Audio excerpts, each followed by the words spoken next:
Hey there, this is Matt with State of Flux. I'm here to react to a couple trailers I've seen. It's been a while since I've posted anything, and that's because my camera broke. But as it turns out, it wasn't broken, and you just needed to insert the battery, which my wife graciously did. I'm dim sometimes, but anyway, enough about me. Here to talk to you about a couple of trailers that I had kind of a lot of thoughts on. First of which is Avatar, Fire and Ash.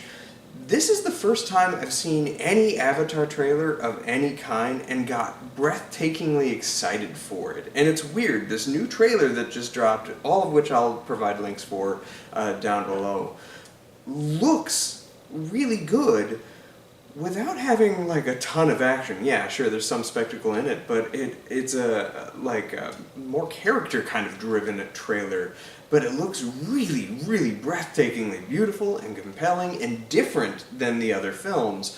And I think that's kind of what people are asking for, a build of the worlds presented in the two previous films. I have become incredibly excited for this film. A movie that I also had immensely high expectations for is The Bride.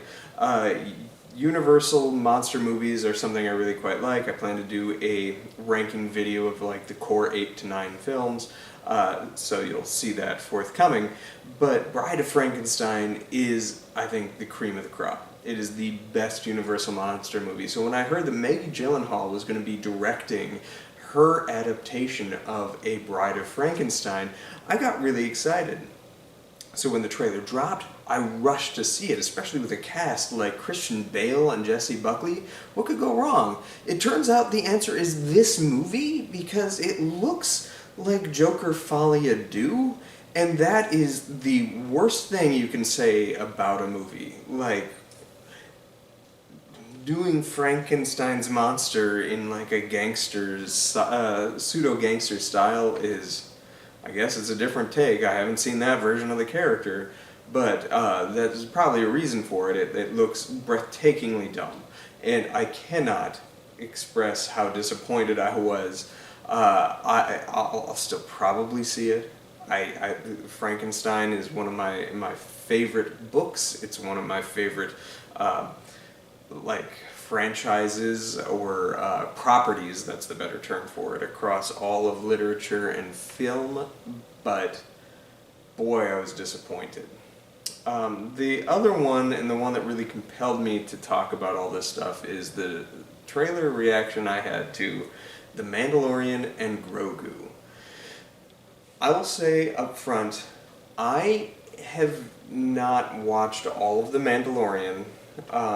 I watched the first 8 episodes, I believe, of that show, and stopped at the moment that Rise of Skywalker came out. That movie just kind of broke me of Star Wars.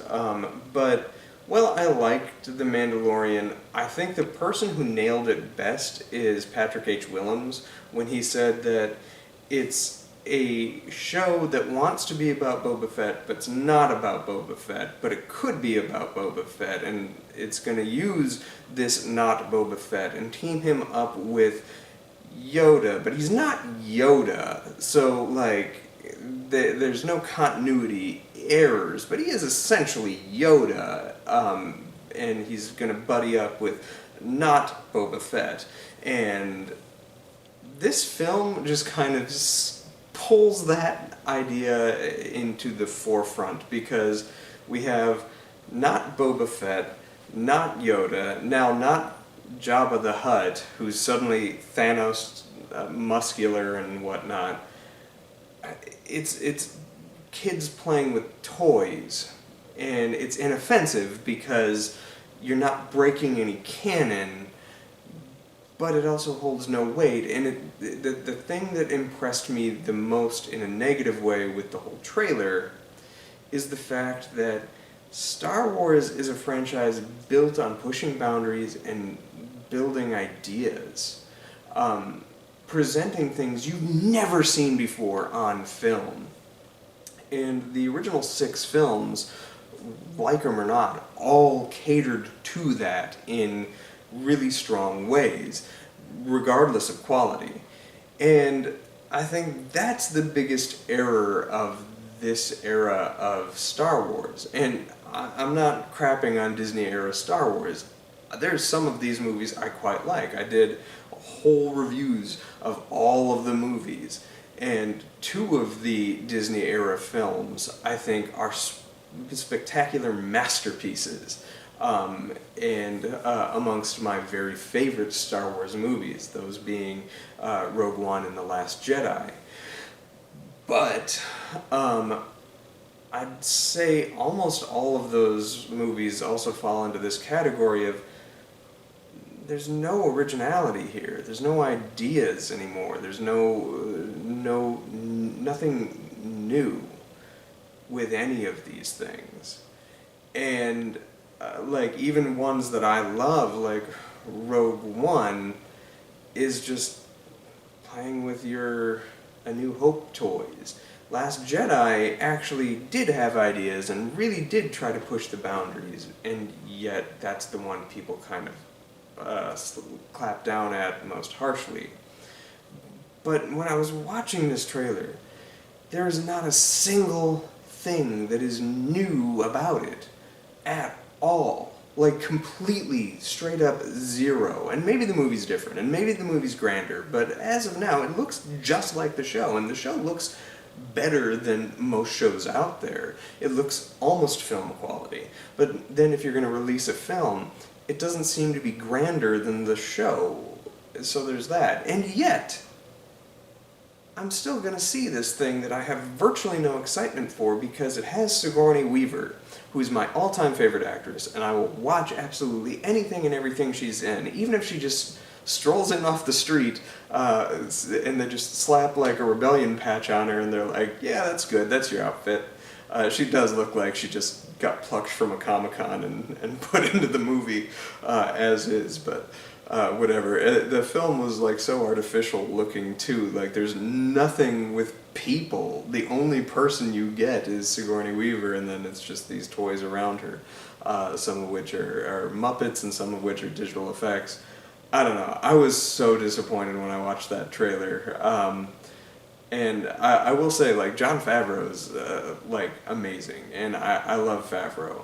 I don't really particularly like, all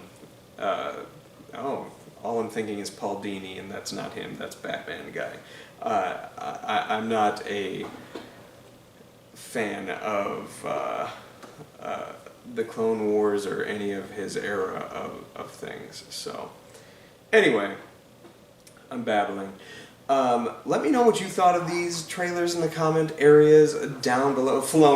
Dave Filoni. I knew I'd get there in the end. I'm not a Filoni fan, like, at all. So this, to me, just looked like I'd popped on a random episode of, like, Clone Wars, and I'm like, oh, okay, apparently the Mandalorians are battling the Hutts, but, like, in deeper space or something. Anyway, let me know what you think of these trailers in the comment area down below. Did any of them excite you? Am I really off base? I've been told I'm off base with a lot of my Star Wars takes. Yeah, I can't wait to hear from you. Let me know. Like, subscribe, do all that good stuff. Peace.